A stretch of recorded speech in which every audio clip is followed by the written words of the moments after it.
Hello all, welcome our channel filmy hunt. Present మనకి ఓటీటీలో available గా ఉన్న టాప్ బెస్ట్ మూవీస్ లిస్ట్ అయితే ఈ వీడియోలో తీసుకొని వచ్చాను. ఈ వీడియోలో చెప్తున్న మూవీస్ అన్నింటినీ మీరు పక్కాగా చూడడానికి అయితే ట్రై చేయండి. ఈ మూవీస్ అన్ని కూడా మీకు బెస్ట్ ఎక్స్పీరియన్స్ అయితే ఇస్తాయి. ఇందులో చెప్పినట్టుగానే మనకు ఓటీటీలో ఉన్న మూవీస్ మీద ఆల్రెడీ మేము కొన్ని వీడియోస్ కూడా చేసాం. వాటిని కూడా చూడడానికి అయితే ట్రై చేయండి. వాటిలో కూడా మీకు మంచి కంటెంట్ అయితే దొరుకుతుంది. ఇంకా లేట్ చేయకుండా వీడియోని అయితే స్టార్ట్ చేసేద్దాం. ఇక మన లిస్ట్ నెంబర్ 1 పోన్ మ్యాన్. ఈ తెలుగు డబ్బుడు మూవీని మీరు చూడడం మిస్ చేసుకొని ఉంటే డెఫినెట్ గా ఒకసారి అయితే ట్రై చేసి చూడండి. ఈ మూవీ అయితే మీకు చాలా బాగా నచ్చుతుంది. సింపుల్ గా దీని కాన్సెప్ట్ ఏంటి అంటే, అజేష్ ఒక జ్యువెలరీ షాప్ లో సేల్స్ ఏజెంట్ గా పనిచేస్తూ ఉంటాడు. అయితే ఆ షాపు వాళ్ళు నగల అమ్మకాల్లో ఒక కొత్త పద్ధతిని అయితే పాటిస్తూ ఉంటారు. పెళ్లి రోజు పెళ్లి కూతురికి బంగారు ఆభరణాలు అయితే ఏర్పాటు చేస్తారు. వాటికి బదులుగా పెళ్లి రోజున చదివింపు డబ్బులు లెక్క చూసి అందుకు తగిన బంగారం వరకు పెళ్లి కూతురికి వదిలేసి మిగతాది తీసుకొని వెళ్ళిపోతూ ఉంటారు. ఇలాంటి టైంలోనే అజీష్ కి కొన్ని అనుకోని ప్రాబ్లమ్స్ అయితే వస్తాయి.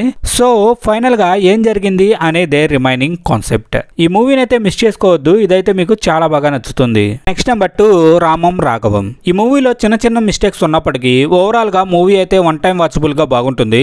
మీరు ఇప్పటి వరకు దీన్ని చూడకపోతే జస్ట్ ఒకసారి అయితే ట్రై చేసి చూడండి. సింపుల్ గా దీని కాన్సెప్ట్ ఏంటి అంటే, రామం రిజిస్టర్ ఆఫీస్ లో పనిచేస్తూ ఉంటాడు. నిజాయితీ ఉన్న ఆఫీసర్ గా ఆయనకి మంచి పేరు అయితే ఉంటుంది. రాఘవ ఏ పని మొదలు పెట్టినా అందులో ఎదగడానికి అడ్డదారులు వెతుకుతూ ఉంటాడు. ఇలా అతను చేసిన ఒక పని వల్ల అతని జీవితం మొత్తం కూడా తలకిందులుగా మారిపోతుంది. సో రాఘవ చేసిన మిస్టేక్ ఏంటి, ఫైనల్ గా రాఘవ జీవితం ఎలాంటి మలుపులు తిరిగింది అనేదే రిమైనింగ్ కాన్సెప్ట్. ఈ మూవీని అయితే ఒకసారి చూడడానికి అయితే ట్రై చేయండి. ముందుగా చెప్పినట్టు మిస్టేక్స్ ఉన్నప్పటికీ వన్ టైం వాచబుల్ గా మూవీ అయితే బాగుంటుంది. నెంబర్ 3 మోనా 2. యానిమేటెడ్ మూవీస్ ని ఇష్టపడే వాళ్ళకైతే ఇది చాలా బాగా నచ్చుతుంది. మీకు ఇంట్రెస్ట్ ఉంటే డెఫినెట్ గా దీన్ని చూడడానికి అయితే ట్రై చేయండి. మూవీ అయితే చాలా బాగుంటుంది. సింపుల్ గా దీని కాన్సెప్ట్ ఏంటి అంటే, మోనా పార్ట్ 1 సిరీస్ ఎండ్ అయిన దగ్గర నుండి పార్ట్ 2 సిరీస్ అయితే స్టార్ట్ అవుతుంది.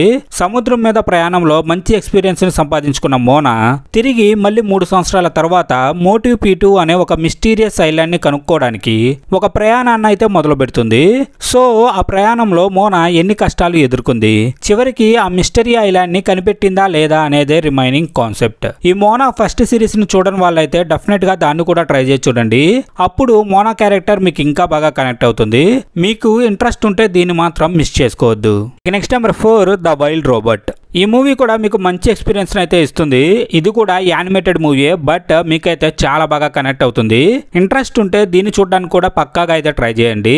సింపుల్ గా దీని కాన్సెప్ట్ ఏంటి అంటే, రోజ్ అనే ఒక రోబోట్ అనుకోకుండా ఒక దీవిలో ఉండవలసి వస్తుంది. అలా ఆ రోబోట్ ఒక పక్షిని పెంచుకుంటూ ఉంటుంది.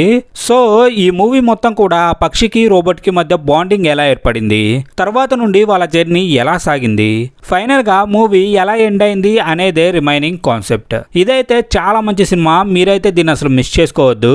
యానిమేషన్ కూడా చాలా బాగుంటుంది. మీకైతే చాలా బాగా కనెక్ట్ అవుతుంది ఈ మూవీ. ఇంట్రెస్ట్ ఉంటే దీన్ని చూడడానికి అయితే ట్రై చేయండి. మీరైతే మిస్ చేసుకోవద్దు. ఇక నెక్స్ట్ నెంబర్ 5 ఇన్ని ఉత్తరం. మర్డర్ మిస్టరీతో పాటు పక్కా డిఫరెంట్ గా ఉండే మూవీని చూడాలి అనుకుంటే ఈ మూవీ వైపు ఒక లుక్ అయితే వేయండి. మీకు ఇది మంచి సాలిడ్ ఫీల్ అయితే ఇస్తుంది.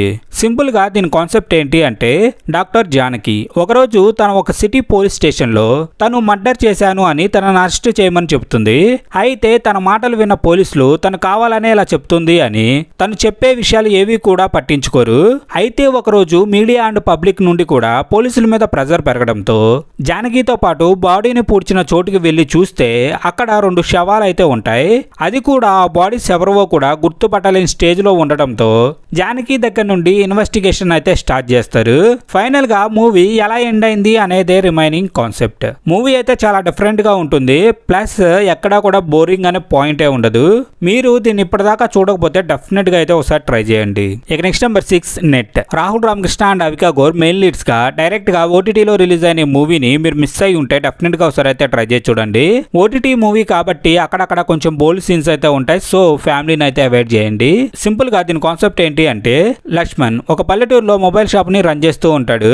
మొబైల్ షాప్ వల్ల లాభాలు రాక ఇష్టం లేని పెళ్లి చేసుకున్న సుచిత్రతో సంతోషంగా ఉండలేక బాధపడుతూ ఉంటాడు.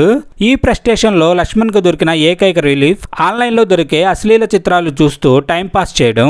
ఇలాంటి టైంలోనే లక్ష్మణ్ లైఫ్ లోకి ఒక అనుకోని పెద్ద ప్రాబ్లం అయితే వస్తుంది.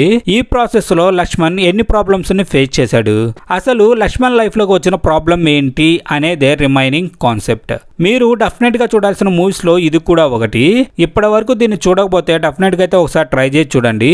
ఇదైతే G5 లో అవైలబుల్ గా ఉంది. So don't miss it. ఇక నెక్స్ట్ నెంబర్ 7 రూపాంతర. మంచి కంటెంట్ ఉన్న మూవీ ఇది. ఓటీటీలోనే ఉంది కాబట్టి మీరైతే మిస్ చేసుకోవద్దు. ఇది మీకు మంచి ఫీల్ అయితే ఇస్తుంది. సింపుల్ గా దీని కాన్సెప్ట్ ఏంటి అంటే దీని కథ అంతా కూడా నలుగురు వ్యక్తుల జీవితాల చుట్టూ తిరుగుతూ ఉంటుంది. అసలు ఆ వ్యక్తులు ఎవరు, ఆ నలుగురు వ్యక్తుల జీవితాలు ఒకదానితో ఒకటి ఎలా ముడిపడ్డాయి, వాళ్ళ వల్ల కథ ఎలాంటి మలుపులు తిరిగింది అనేదే రిమైనింగ్ పార్ట్. మూవీ అయితే మాత్రం మీకు ఎక్కడా కూడా డిసప్పాయింట్మెంట్ అనేదే ఇవ్వదు. కొంచెం స్లోగా ఉన్న మూవీ నెక్స్ట్ లెవెల్ అయితే ఉంటుంది.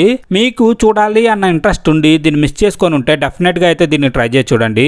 ఇదైతే మనకి ప్రైమ్ వీడియోలో అవైలబుల్ గా ఉంది. So don't miss it. ఇక్కడతో మన వీడియో అయితే కంప్లీట్ అయింది. ఈ వీడియో మీకు నచ్చిందని అనుకుంటున్నాను. ఈ వీడియో నచ్చితే ఒక లైక్ చేసి మీ ఒపీనియన్ ని కామెంట్ సెక్షన్ లో అయితే కామెంట్ చేయండి.